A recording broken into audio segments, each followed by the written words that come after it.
Last class में आपको मैंने सारे एरिया और सरकमफ्रेंस रिलेटेड सारा फॉर्मूला मैंने आपको पढ़ा दिया था और मैंने कहा था कि अगली क्लास में न्यूमेरिकल करते हुए सेक्टर और सेगमेंट का जो कॉन्सेप्ट है वो मैं आज क्लियर करा दूंगा। तो सबसे पहले एक सवाल लिखिए and then will proceed the theory.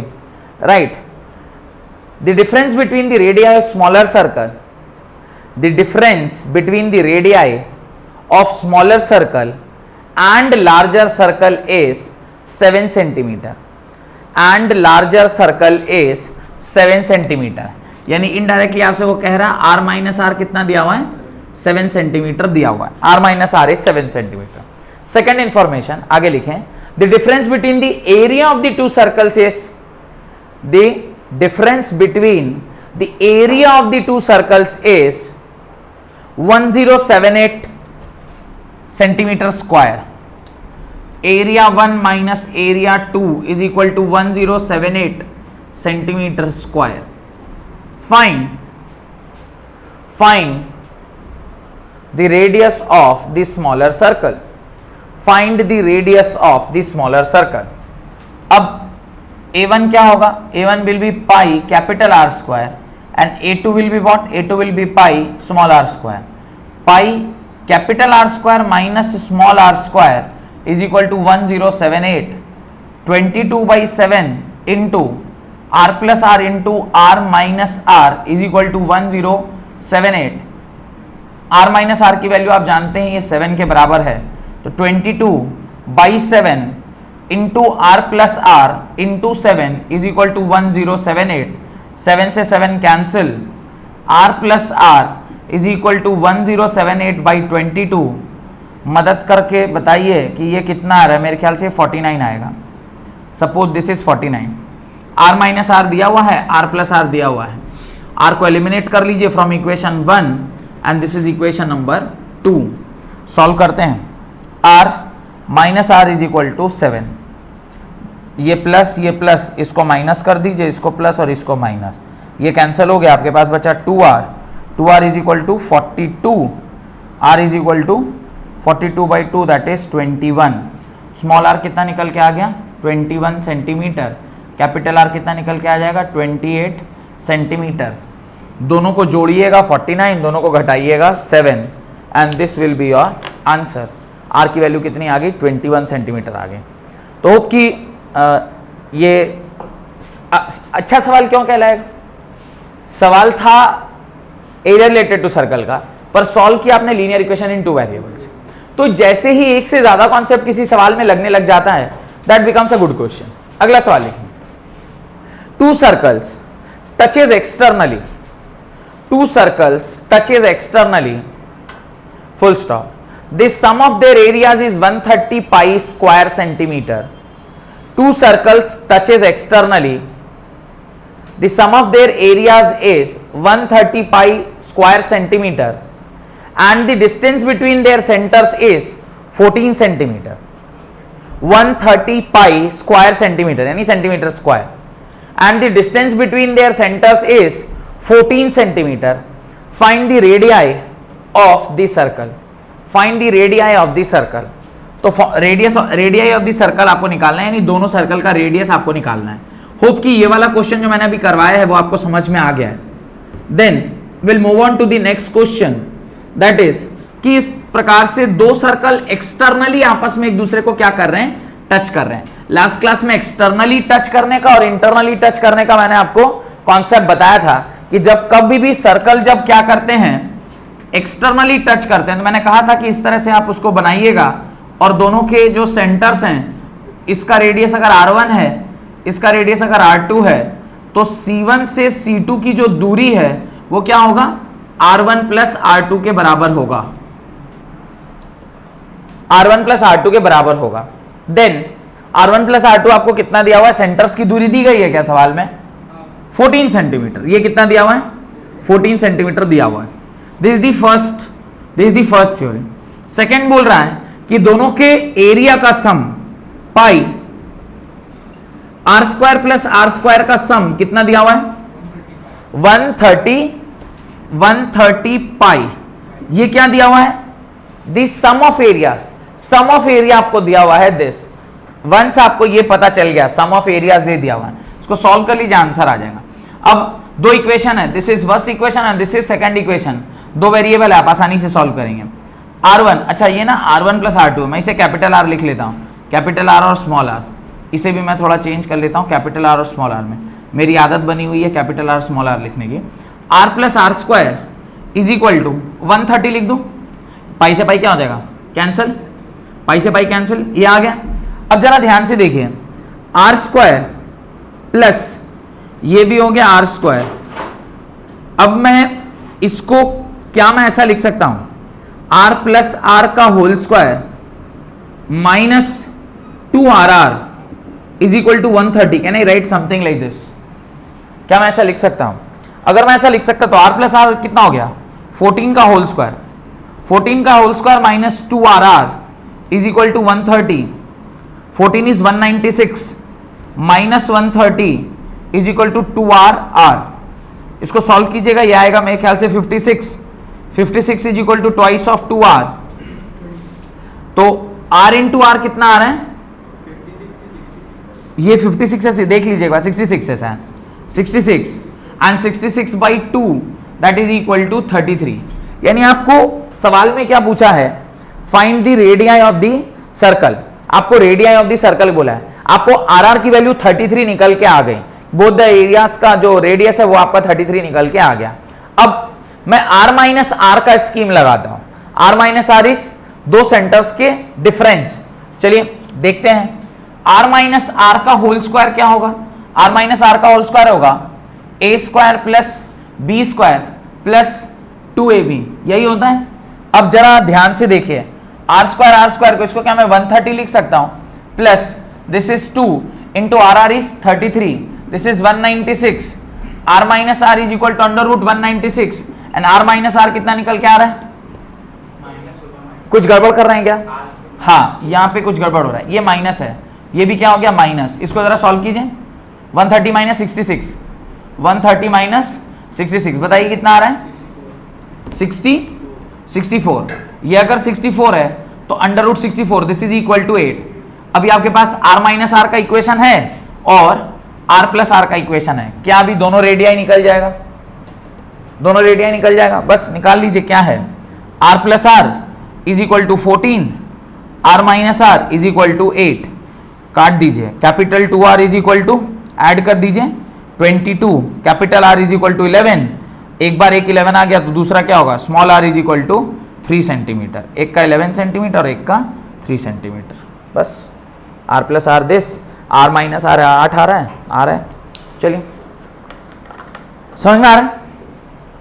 तो कई बार कर क्या नहीं, सब एलजेब्रा सॉल्व कर रहे हैं, ये एलजेब्रा का सवाल है, मेंसुरेशन का सवाल है, एलजेब्रा है। आप इसमें a प्लस बी का whole square, a minus b का whole square, a plus b का a square minus b square, a plus b का a स्क्वायर प्लस बी, आप ये सब सॉल्व कर रहे हैं, न कि आप सॉल्व कर रहे हैं ये questions. Next, to circles touches internally, two circles touches internally, the sum of their areas is 116 pi centimeter square. Two circles touches internally, the sum of their areas is 116 pi centimeter square and distance between their center is 6 centimeter and distance between their centers is 6 centimeter. Find the radii of the circle. Find the radii of the circle. Hope कि ये question भी आपका clear हुआ। 6, difference between the centres is 6। तो आपसे वो पूछ रहा है रेडियाई की वैल्यू क्या होगी, अलग अलग रेडियाई दिए गए हैं, उसको आपको सॉल्व करना है।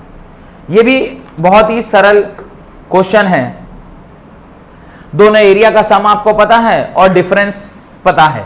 कैसे?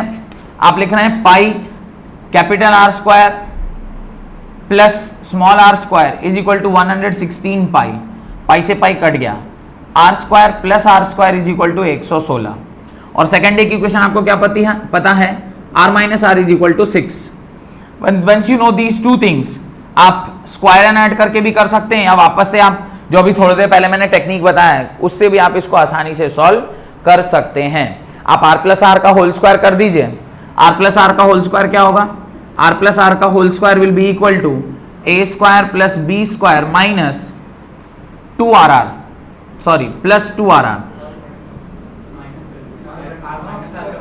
और इसको ऐसे भी लिख सकते हैं ना, आर माइनस आर का होल स्क्वायर प्लस 2RR, ये भी लिख सकते हैं। यहां से आप RR का वैल्यू निकाल लीजिए और a प्लस ये सब कुछ पता है, बस जो चीज नहीं पता उससे भी यहाँ पे आप माइनस ले लीजिए, r माइनस आर का होल स्क्वायर कर दीजिए। तो r माइनस आर का whole square means this plus this minus है, तो उसके करस्पॉन्डिंगली आप क्या डाल देंगे यहाँ पे, ये माइनस है, इसको ऐसे छोड़िए, ऐसे भी कर सकते हैं। यहाँ लिखा आप r a प्लस बी का होल स्क्वायर और उसमें ये आपने प्लस कर दिया, पर यहाँ पर होना चाहिए माइनस, तो माइनस 4RR, ये आप कर सकते हैं in order to get the answer. इसका प्लस इसका एक माइनस खत्म हो जाएगा, एक माइनस एक्स्ट्रा बच जाएगा, ये दोनों बराबर हैं। अब क्या, ये 6 का होल स्क्वायर, इसको खोल दीजिए, a square plus b square plus 2RR minus 4RR, ये इसका वैल्यू आपको पता है, ये 36, आर प्लस आर कितना है 116, यहाँ पे क्या बचेगा माइनस 2RR, बस इसको 116 minus 36 is equal to 2RR, इसको घटाइए कितना आ रहा है 80, 2RR is equal to RR is equal to 40। एक बार ये 40 आ गया, देन किसी एक को फिर से आप स्क्वायर कर दीजिए, r प्लस आर का whole square is equal to क्या होता है a square plus b square plus 2RR, solve कीजिए, ये आ गया 116 प्लस ट्वाइस ऑफ RR मतलब 40, r प्लस आर का whole square is equal to 116 plus 40 और 20 80 यानी 196, r plus r is equal to 14। एक इक्वेशन ये आ गई और एक इक्वेशन ये दी गई है, दो इक्वेशन दो वेरिएबल, आप चाहेंगे आसानी से क्या हो जाएगा सॉल्व हो जाएगा। सॉल्व कर लीजिए, 2r is equal to 20, capital R is equal to 10, capital R 10 है तो स्मॉल r 4 हो जाएगा, तो ये आपका क्या हो जाएगा आंसर। मेरे ख्याल समझ में आ रहा है, ये सब सवाल जो है वो सारे के सारे अलजेब्रा के हैं, पर दिया हुआ किस में है, कि दिया हुआ area related to circle. Heading डालें sector of a circle and its area, sector of a circle and its area, sector of a circle and its area. Sector एक सर्कल का और उसका एरिया आपको निकालना है, sector of a circle and its area. चलिए अब देखिए, सबसे पहले सेक्टर हम बोलते किसको हैं, जब कभी भी एक इस प्रकार का सर्कल है और ये पार्ट जब आप उसमें से निकालते हैं, this is called as sector of a circle. ये जो आपने बनाया है ना पिज्जा, ये जो पिज्जा आप लोग जो खाते हैं, ये जो आपने यहां बनाया है, इसको आप क्या बोलते हैं सेक्टर बोलते हैं। ये सेक्टर पढ़ाने से पहले मैं चाहता हूं कि आप एक सवाल का आंसर दें। आप डोनाल्ड क्या है व्हाट इज डोमिनोज या पिज्जा हट या अपने जो सामने ही एक कैफे है वहां आप गए, आपने वहां जाके ऑर्डर दिया, क्या ऑर्डर दिया ध्यान से सुनिएगा। आपने कहा मुझे 9 इंच, 9 इंच तो ज्यादा हो जाएगा, 9 centimetre, pizza is calculated in centimetre perhaps, inches में, इंच में रहता है, 9 इंच डायमीटर वाला पिज्जा आपने ऑर्डर किया। The diameter of the pizza was 9 inches, आपने ऐसा ऑर्डर किया, पर गलती से ऑर्डर मिसप्लेस हो गया और आपके सामने 5 इंच का एक पिज्जा डिलीवर हो गया, 5 इंच डायमीटर का एक पिज्जा आपको डिलीवर हो गया। तो आपने वो बुलाया वेटर को और कहा भाई ये गलत ऑर्डर आप ले आए हैं, तो बोला सॉरी सर, इनकन्वीनियंस के लिए हम माफी मांगते हैं, 9 इंच वाला जो ब्रेड का जो वो था ना जिस पे पिज्जा आप सजाते हैं खत्म हो गया है। व्हाट हम लोग ये कर सकते हैं सर, आपको हम 2 5 इंच वाला पिज्जा दे देते हैं। ऑब्वियसली 9 इंच का आप पिज्जा मांग रहे थे, अभी तो आपको 10 इंच वाला पिज्जा मिल गया, भाई एक 5 और एक और 5 तो 10 इंचेस हो गए, तो मैं 2 पिज्जा आपको 5-5 इंच वाले दे देता हूं। You should accept the offer, you should reject the offer. आपको ऑफर को एक्सेप्ट करना चाहिए, रिजेक्ट कर देना चाहिए at the cost of 9 inches only. आपको सामान जो देगा वो 9 इंच वाले कॉस्ट पर ही देगा, पर आपको 2 5 इंच वाला पिज्जा दे रहा है बट एक 9 इंच वाला पिज्जा नहीं दे रहा है। Whether you will accept the offer और you will reject the offer. आपको क्या लगता है कि ऑफर एक्सेप्ट होना चाहिए कि रिजेक्ट होना चाहिए? ऑब्वियसली एक्सेप्ट होना चाहिए, क्योंकि आपको ऑब्वियसली 10 इंच का वो पिज्जा आपको खिला रहा है, और यही जवाब अधिकांश बच्चे देते हैं जो गधे होते हैं। अब हम लोग चेक करते हैं कि व्हाट वी शुड डू, क्या करना चाहिए। तो पहले इस क्वेश्चन को मैं सॉल्व करता हूं, बाद में इधर चलते हैं, क्योंकि अब आप लोग ना एरिया रिलेटेड टू सर्कल पढ़ चुके हैं और तब ये बेवकूफ ऐसा आंसर दे रहे हैं। ये एक 9 इंच वाला पिज्जा था। 9 इंच वाला पिज्जा का रेडियस कितना होगा? 4.5 इंच इसका रेडियस होगा। और दो 5 इंच वाले जो पिज्जा होंगे, ये एक ही को मैं बना रहा हूं, तो इसका रेडियस कितना होगा? 2.5 इंच का इसका रेडियस होगा। इसमें कोई डाउट है तो बोलिए, कोई डाउट है? चलिए इसका एरिया निकालते हैं, कंसीडरिंग कि दोनों का विड्थ जो है वो सेम है और पाव जो रहता है उसका तो विड्थ सेम रहता है, तो हम लोग कंसीडर करते हैं, इसका हम लोग एरिया निकालते हैं। इसका होगा पाई कैपिटल आर स्क्वायर, कैलकुलेटर निकालिए। पाई माने 22/7 इंटू रेडियस वॉज 4.5 का होल स्क्वायर। सॉल्व करते हैं, क्या आंसर आएगा? 22/7 इंटू 4.5 इंटू 4.5, क्या रिजल्ट आ रहा है? 63 पॉइंट टोटल। अरे इसको बताइए ना कितना आ रहा है? 20.25 ना। अरे 4.5 इंटू 4.5 कितना आ रहा है? 20.25। अच्छा आप कर लिए थे, मन में कर लिए, और इसको जब आपने सॉल्व किया तो कितना आया? 63.22/7 से जब 63.64 इंच स्क्वायर। ये आपको मिलना चाहिए था खाने के लिए, इतना एरिया इनटू हाइट का वॉल्यूम आपको खाने के लिए मिलना चाहिए था। मिला कितना चेक करते हैं। Pi small r square, pi small r square 22/7 into 2.5 का होल स्क्वायर। 22/7 इंटू 2.5 का होल स्क्वायर इज 6.25। इसको जरा मल्टीप्लाई करिए। 22/7 दैट इज 3.1, कितना मिला? 19.64 इंच स्क्वायर। अब इसका डबल कर दीजिए, 39.28 और आपको मिलना चाहिए था 63.64 इंच स्क्वायर का पिज्जा। तो आप बेवकूफ निकले कि वो मैनेजर जो बेच रहा था सामान वो होशियार निकला। जो मैनेजर बेच रहा था वो होशियार था, आप बेवकूफ निकले। गड़बड़ कहां हो रहा है? गड़बड़ हो रहा है कि जब आप इसको यहां सेट कीजिएगा तो आप तो इतना ही वॉल्यूम ना ले पाए और दूसरे से भी इतना ही वॉल्यूम ले पाए। इस दूसरे वाले वॉल्यूम को जब आप जोड़िएगा तो जो नया वॉल्यूम बन रहा होगा कुछ यहीं बन रहा होगा, क्योंकि जब रेडियस इधर का लेंगे तो जो सरफेस एरिया ये कैलकुलेट होगा ये ज्यादा होगा ना 5 के बाद। समझ में आ रहा है? 2.5 के ऊपर का एरिया, खैर वो समझ में नहीं भी आ रहा है, ये तो समझ में क्लियर आ रहा होगा कि एक पिज्जा वाज 19.64 तो 2 pizza will be 38 point something, maximum 39। और आप क्या लेके क्या ऑर्डर किए? इतना वॉल्यूम आपको खाना था, इसमें हाइट से मल्टीप्लाई कर दीजिएगा। A volume you sure about to consume, but दो लेकर आप कितना कंज्यूम करके आए? मात्र 40 इंटू हाइट आप कंज्यूम करके आए, जो कि 64 इंटू हाइट आपको कंज्यूम करना चाहिए था। 24 इंच स्क्वायर इंटू हाइट वो क्या कर लिया मैनेजर? मार लिया आपके हिस्से में से। और आप लोग खुशी खुशी, वर्ड यूज नहीं करना चाहिए, करवा के आ गए अपना, नहीं खुशी खुशी नहीं, अरे वहां में कोई सेम दाम में 2 5 इंच वाला पिज्जा दिया, 5 + 5 10 इंच का पिज्जा दे दिया उसने, क्योंकि मैंने तो मात्र 9 इंच वाला पिज्जा ऑर्डर किया था। वो 3 को भी देगा ना तब भी कॉम्पेंसेट नहीं होगा। इसको 3 टाइम्स भी मल्टीप्लाई करिएगा तो भी कॉम्पेंसेट नहीं होगा, तो भी ये ज्यादा है, ये कम है। समझ में आ रहा है? तो हर बार खाली क्वांटिटी इज नॉट इंपॉर्टेंट। ये मेंसुरेशन चैप्टर आपको इसीलिए पढ़ाया जा रहा है कि ऐसे आपको कोई बेवकूफ ना बना दे पिज्जा खरीदते वक्त। Got it? चलिए ये एग्जांपल ना याद रखिएगा जब कभी भी कहीं पिज्जा वीजा डिलीवर करा रहे हो और आपसे अगर मैनेजर चाहे, ऐसा मैनेजर आपको तभी भेंट होगा जब वो इंजीनियर होगा, तो वो ऐसा आपके साथ कर सकता है और आप खुशी खुशी से 1 के दाम में 2 मिल रहे, ले लो। 5 × 5 = 10, इधर तो 9 ही था। किसको? कैसे आइडिया लगेगा? तो इसीलिए ना शिक्षक का काम होता है कि शिक्षक का काम यही ना है, गुरु का काम कि आपका मार्गदर्शन करें।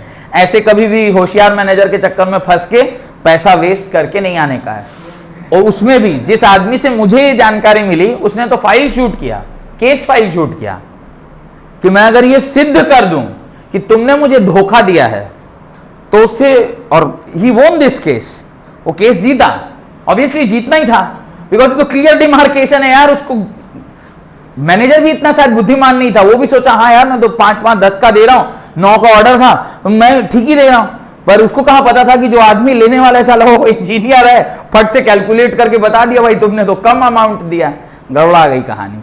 खैर, सेक्टर का एरिया और उसका हम लोग वो चेक करते हैं, जरा ध्यान से देखिएगा।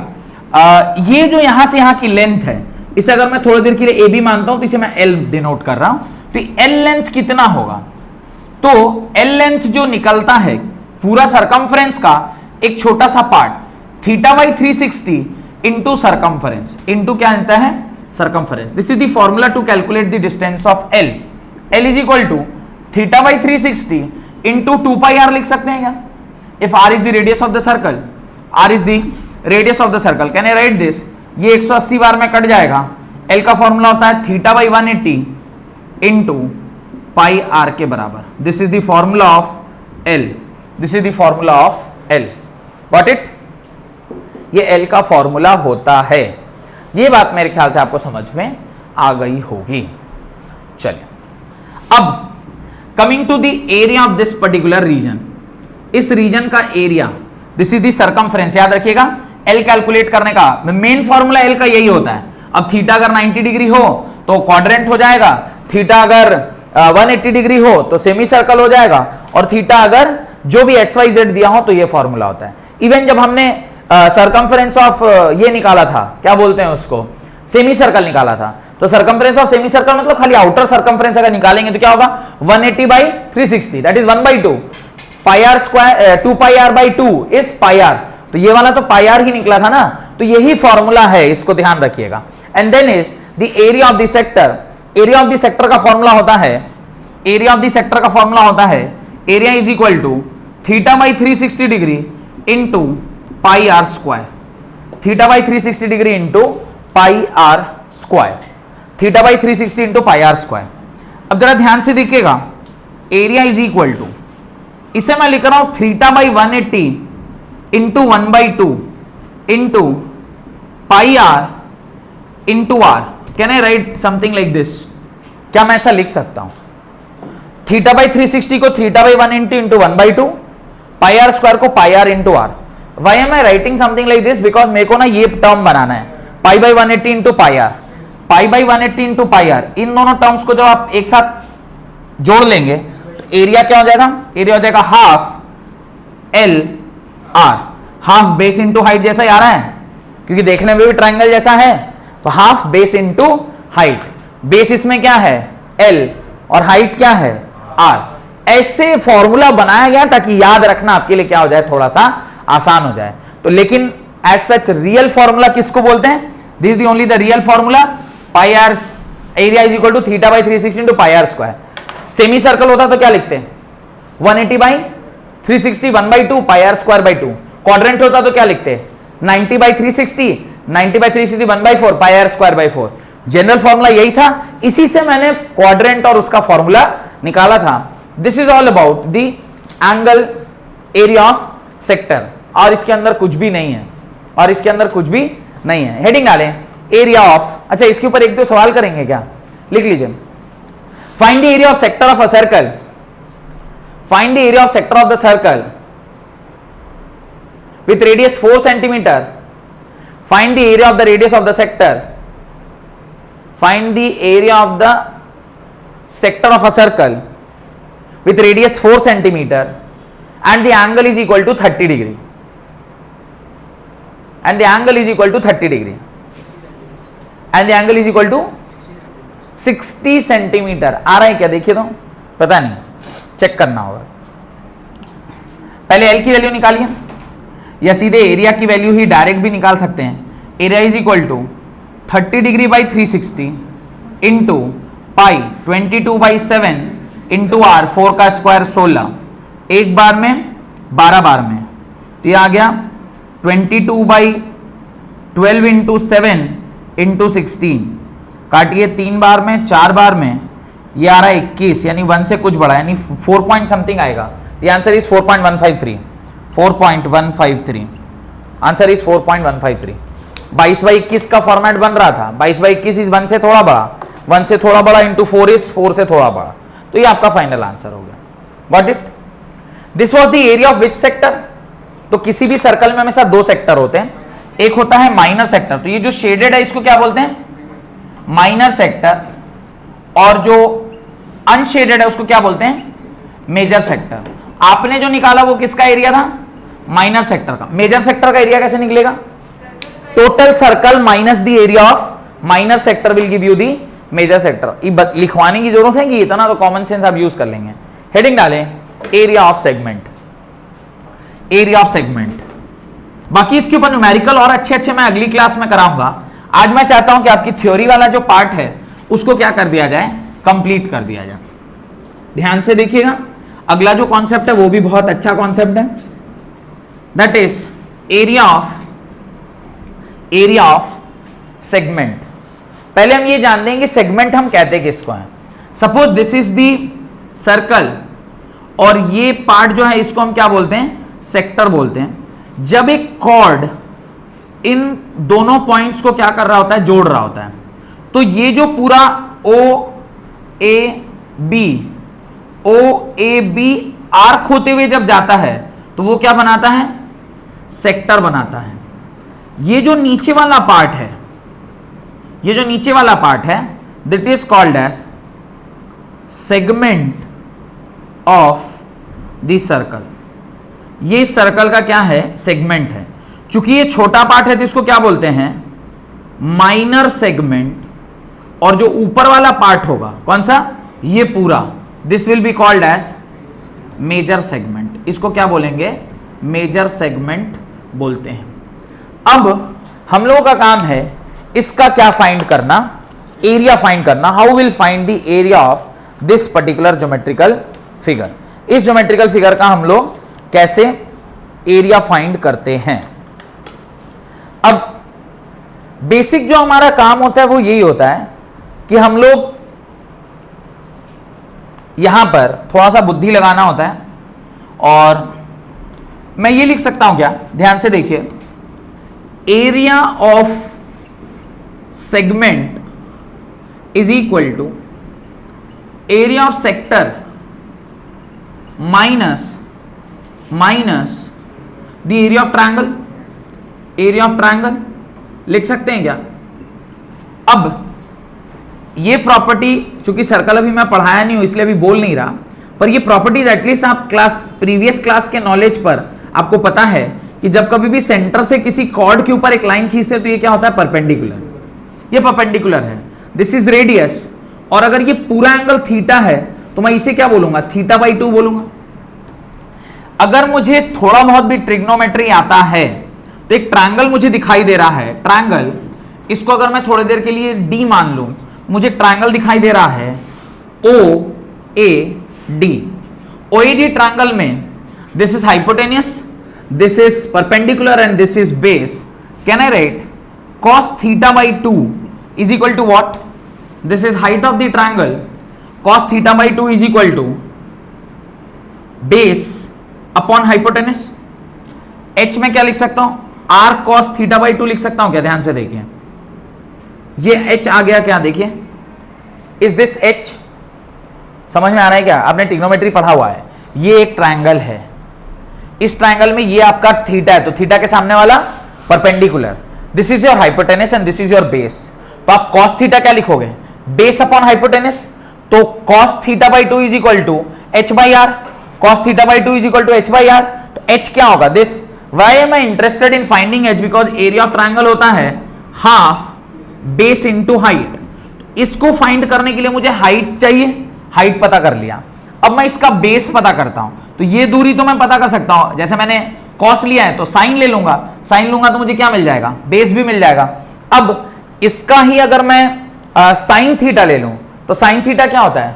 Perpendicular by hypotenuse. परपेंडिकुलर के लिए मेरे को क्या पता होना चाहिए? द डिस्टेंस, इधर वाला डिस्टेंस भी मेरे को क्या होना चाहिए? पता होना चाहिए। क्या मैं PR का वैल्यू मेरे को पता है क्या? What is the value of PR?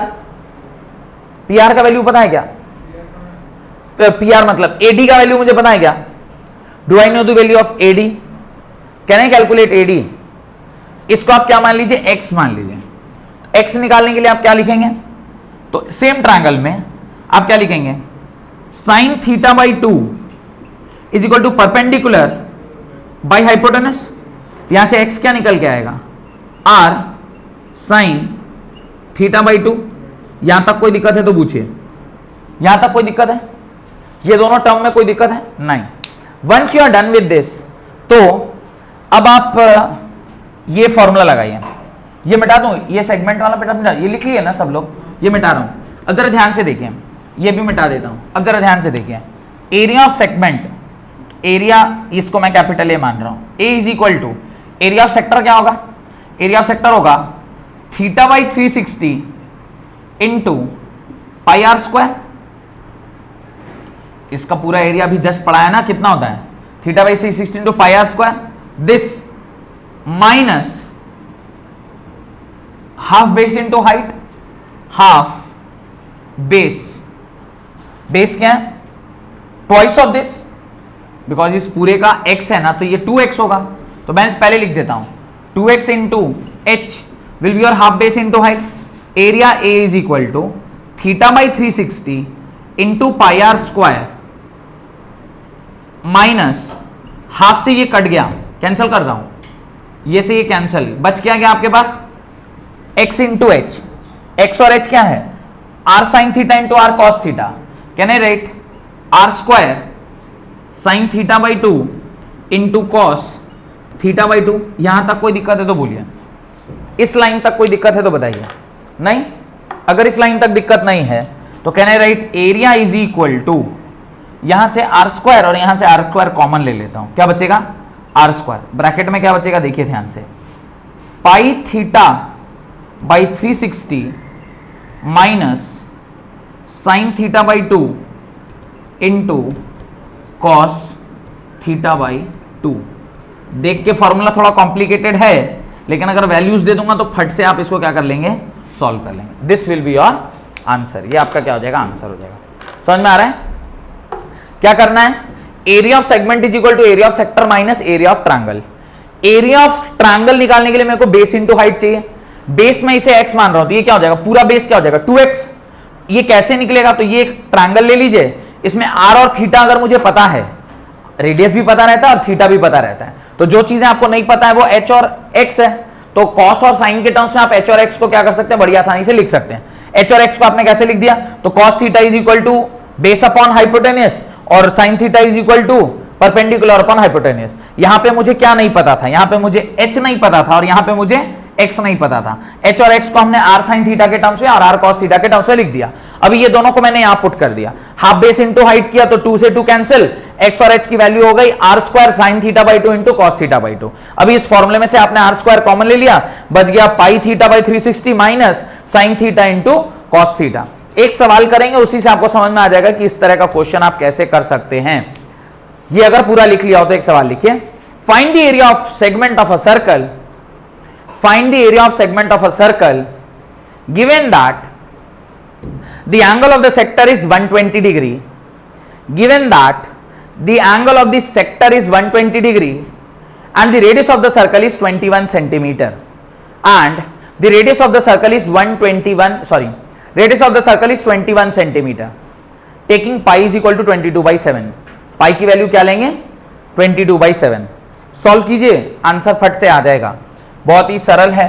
अगर ये डेरिवेशन आपको समझ में आ गया हो तो अभी तो खैर ऑब्जेक्टिव हो क्वेश्चन आ रहा है आपका, अगर ये सब्जेक्टिव में होता तो आपको बहुत सहूलियत होता, इसका डेरिवेशन एग्जाम में आता तो भी आप आसानी से कर लेते।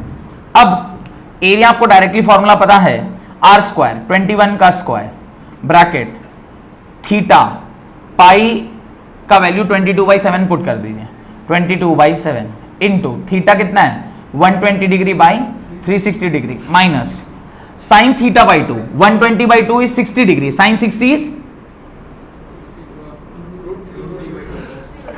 Sorry sine 60 is √3/2 into cos 60 degree 1/2 bracket बंद। सॉल्व कर लीजिए, आंसर आ जाएगा a is equal to 441 whole bracket. ये कितनी बार में जाएगा, एक बार में और ये 3 बार में, तो ये हो गया 22/21 22/21 माइनस, इसको जरा सॉल्व कीजिए, √3/4 सॉल्व कीजिए। Area is equal to 441 bracket 21 और इसका हो जाएगा 84, ये जाएगा 4 बार में 88 माइनस ये जाएगा 21 बार में 21√3, इसको सॉल्व करिएगा, जो भी होगा वो क्या हो जाएगा, आंसर होगा। और जब आप इसे सॉल्व करते हैं तो यहाँ पे भी छोड़ सकते हैं अगर आप चाहें तो, 441/84 88 माइनस 21√3, इसको खाली सॉल्व कर लीजिए, ये कट जाएगा। 21 का होल स्क्वायर है ना 84, ये 4 बार में जाएगा, this will go in 4 times, और ये जाएगा, ये 21 है ना, तो 21 के 4 टाइम्स में ये जाता है, तो ये आ जाएगा आपका 21/4 21/4। तो area is equal to 21/4 bracket 88 minus 21√3, this is your answer. ये आपका आंसर है, समझ में आया? जो भी इसको सॉल्व कर लीजिएगा, फाइनल आंसर आपका जो भी होगा आ जाएगा। तो अगर आपको ये सारी चीजें दी गई है तो आप इस तरह के सवाल अब आप आसानी से कर लेंगे, मुझे ऐसा पूरा विश्वास है ना। अगली क्लास में क्या करेंगे, इन चीजों को मिक्स करेंगे, sector, segment, quadrant, square, rectangle, ये सबको एक जगह क्या कर देंगे, मिक्स कर देंगे, और इंटरमिक्स करके देन जो सवाल बनता है वो एक्चुअली में अच्छा सवाल होगा। क्योंकि वहां पे क्या होगा, एक सर्कल है, सर्कल में एक सेक्टर है, सेक्टर में एक सेगमेंट है, उस तरह सबको मिला के जो सवाल बनता है वो बेहतरीन सवाल बनेगा।